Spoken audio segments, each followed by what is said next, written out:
IVF treatments పై 20,000 discount. Doctor consultation మరియు ultrasound scan ను ఉచితంగా అందిస్తున్నారు. 49 అంటే సంతానం, 49 అంటే సంతోషం. Welcome to PDTV. ప్రస్తుతం ఆంధ్రప్రదేశ్ రాష్ట్ర రాజకీయాల్లో జనసేన పార్టీ అధినేత పవన్ కళ్యాణ్ అయితే ఒక సెంటర్ ఆఫ్ అట్రాక్షన్గా మారారని చెప్పుకోవచ్చు. ఏపీ రాజకీయాల్లో పవన్ కళ్యాణ్ పేరైతే మారుమోగుతూ ఉన్నట్లుగా తెలుస్తుంది. ఎందుకంటే ఎన్డీఏ కూటమి గెలవడానికి, వైసీపీ పార్టీ ఓడిపోవడానికి ప్రధానమైనటువంటి కారణం పవన్ కళ్యాణ్ అనేటువంటి విషయం అయితే స్పష్టంగా తెలుస్తూ ఉంది. కాబట్టి అంటే కూటమి ఏర్పడడానికి, కూటమి ఘన విజయం సాధించడానికి జనసేన పార్టీ క్రియాశీలక పాత్ర పోషించిందని ఏపీ రాజకీయాల నుంచి, అలాగే ప్రత్యర్థి రాజకీయ పార్టీ అయినటువంటి వైసీపీ పార్టీ కూడా తమ యొక్క ఓటమి రావడానికి గల కారణం పవన్ కళ్యాణ్ అంటూ ప్రశంసలు ఇస్తున్నటువంటి నేపథ్యం కనిపిస్తూ ఉంది. ఇక ఎన్డీఏ కూటమి ఘన విజయం సాధించడం వెనకాల పవన్ కళ్యాణ్ యొక్క పాత్ర కీలకంగా మారిందని తెలుగుదేశం పార్టీ అధినేత నారా చంద్రబాబు నాయుడు గారు కూడా ప్రశంసలు ఇచ్చినటువంటి నేపథ్యం ఉంది. ఇక జాతీయ స్థాయిలో కూడా ప్రధాని నరేంద్ర మోడీ పవన్ కళ్యాణ్ని ప్రత్యేకంగా ప్రస్తావిస్తూ కూడా ఏపీలో ఎన్డీఏ కూటమి ఘన విజయం సాధించడం వెనుక పవన్ కళ్యాణ్ ఉన్నారని పెద్ద ఎత్తున కూడా పొగడ్తలు ఇచ్చినటువంటి నేపథ్యం ఉంది. కాబట్టి ప్రస్తుతం ఏపీ రాజకీయాల్లో పవన్ కళ్యాణ్ యొక్క పేరైతే మారుమవుతూ ఉన్నట్లుగా తెలుస్తూ ఉంది. ఏపీ రాజకీయాల్లో పవన్ కళ్యాణ్ యొక్క రాజకీయ ప్రస్థానం మరొక మెట్టెక్కిందని చెప్పుకోవచ్చు. కొంత కీర్తి ప్రతిష్టలు ఈ 2024 ఎన్నికలు తీసుకొచ్చాయని చెప్పుకోవచ్చు. ఇక ఈ కేంద్రంలో మోడీ యొక్క క్యాబినెట్, మోడీ ప్రధానిగా ప్రమాణ స్వీకారం అయిపోయింది కాబట్టి ఇప్పుడు ఏపీలో నారా చంద్రబాబు గారు ముఖ్యమంత్రిగా ప్రమాణ స్వీకారం చేసేందుకు రెడీ అవుతున్నారు. కాబట్టి ఆయన యొక్క మంత్రివర్గ కూర్పు ఏ విధంగా ఉండబోతుందంటూ కూడా అందరూ ఆసక్తిగా ఎదురు చూస్తున్నారు. తెలుగుదేశం పార్టీ నుంచి ఎంతమందిని మంత్రులుగా చంద్రబాబు గారు ఎంపిక చేయబోతూ ఉన్నారు, జనసేన పార్టీకి ఏమాత్రం అవకాశం కల్పించబోతున్నారు, అలాగే బీజేపీ పార్టీ నుంచి ఎవరెవరిని ఎంపిక చేయబోతున్నారంటూ కూడా రాష్ట్ర రాజకీయాలు అయితే ఆసక్తిగా గమనిస్తూ ఉన్నాయి. ఇక్కడ వైసీపీ పార్టీ ఓడిపోవడానికి, ఎన్డీఏ కూటమి అధికారంలో రావడానికి జనసేన పార్టీ కీలక పాత్ర పోషించింది. కాబట్టి జనసేన పార్టీ నుంచి ఎంతమందికి చంద్రబాబు గారు అవకాశం ఇవ్వబోతున్నారు, అలాగే జనసేన పార్టీ అధినేత పవన్ కళ్యాణ్కి ఏ పదవిని చంద్రబాబు గారు ఇవ్వబోతూ ఉన్నారు అనేటువంటి విషయం గురించి అందరూ కూడా ఆసక్తిగా గమనిస్తున్నారు. 12వ తారీఖున చంద్రబాబు గారు ముఖ్యమంత్రిగా ప్రమాణ స్వీకారం చేయబోతూ ఉన్నారు. కాబట్టి ఈ 12వ తారీఖున ఒక క్లారిటీ అనేది రాబోతూ ఉన్నట్లుగా తెలుస్తుంది.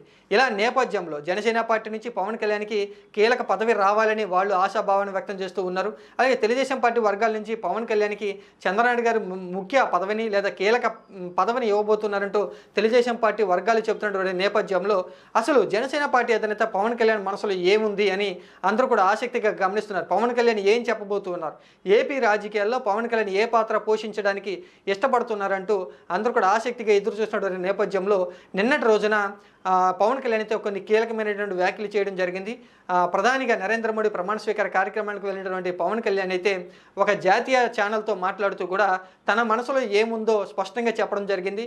ఏపీలో తన పాత్ర ఏ విధంగా ఉండాలి అనేటువంటి విషయం గురించి ఆశాభావాన్ని వ్యక్తం చేస్తూ ఉన్నారో ఒక మాటతో అయితే తేల్చి చెప్పడం జరిగింది. తనకు సంబంధించి డిప్యూటీ సీఎం పదవి మీద ఆసక్తి ఉందంటూ కొన్ని కీలకమైనటువంటి వ్యాఖ్యలు అయితే చేయడం జరిగింది. ఎప్పుడైతే పవన్ కళ్యాణ్ డిప్యూటీ సీఎం పదవి మీద ఆసక్తి ఉందని వ్యాఖ్యలు చేశారో ప్రస్తుతం జనసేన పార్టీ వర్గాలు అయితే పెద్ద ఎత్తున సంతోషాన్ని అయితే వ్యక్తం చేస్తూ ఉన్నాయి. ఎందుకంటే మేము ఏమైతే కోరుకుంటున్నామో మా పార్టీ అధినేత పవన్ కళ్యాణ్ యొక్క మనసులో కూడా ఈ విషయం ఉంది, ఆయన మనసులో కూడా డిప్యూటీ సీఎం పదవిని కోరుకుంటున్నారంటూ జనసేన పార్టీ వర్గాలు అయితే సంతోషాన్ని వ్యక్తం చేస్తూ ఉన్నాయి. ఇక తెలుగుదేశం పార్టీ వర్గాలు కూడా పవన్ కళ్యాణ్ చేసినటువంటి వ్యాఖ్యల మీద ఏ విషయం చెప్పబోయినా కూడా తుది నిర్ణయం అంతా కూడా చంద్రబాబు నాయుడు గారు తీసుకుంటారు, మా చేతుల్లో ఏమీ లేదు, చంద్రబాబు నాయుడు గారే పూర్తి అన్ని విధాలుగా కూడా ఆలోచన చేసి రాజకీయంగా లేకపోతే ఏపీకి సంబంధించి ఏదైతే బాగుంటుంది, పవన్ కళ్యాణ్కి ఏ పదవి ఇస్తే బాగుంటుందని పూర్తి అధికారం అంతా కూడా చంద్రబాబు గారి దగ్గర ఉంది. కాబట్టి మేమేమి కూడా ప్రస్తుతం మాట్లాడము అంటూ తెలుగుదేశం పార్టీ వర్గాలు అయితే చెప్తూ ఉన్నాయి. ఇంకా జనసేన పార్టీ వర్గాలు కూడా చంద్రబాబు నాయుడు గారు పవన్ కళ్యాణ్కి డిప్యూటీ సీఎం పదవిని ఇచ్చేటువంటి అవకాశాలను పరిశీలన చేస్తూ ఉన్నారు. ఈ విషయం గురించి డిప్యూటీ సీఎం పదవి గురించే పవన్ కళ్యాణ్కి చంద్రబాబు నాయుడుకి మధ్య మంతనాలు జరిగాయి. చంద్రబాబు నాయుడు గారు ఒప్పుకున్నారు కాబట్టి పవన్ కళ్యాణ్ కూడా జాతీయ ఛానల్లో మాట్లాడి తనకు డిప్యూటీ సీఎం పదవి మీద అవకాశం అంటే డిప్యూటీ సీఎం పదవి తీసుకోవడానికి ఆసక్తిగా ఉన్నానని తన మనసులో మాటను బయట పెట్టారు. చంద్రబాబు నాయుడు గారితో చర్చించిన తర్వాతనే పవన్ కళ్యాణ్ ఈ విధంగా చెప్పారంటూ కూడా జనసేన పార్టీ వర్గాలు అయితే చెప్తున్నాయి. ఇక పవన్ కళ్యాణ్ మనసులో ఏమిందో స్పష్టంగా చెప్పారు. కాబట్టి పవన్ కళ్యాణ్ డిప్యూటీ సీఎం పదవి గురించి పవన్ కళ్యాణ్ అయితే ఆలోచన చేస్తూ ఉన్నట్లుగా తెలుస్తుంది.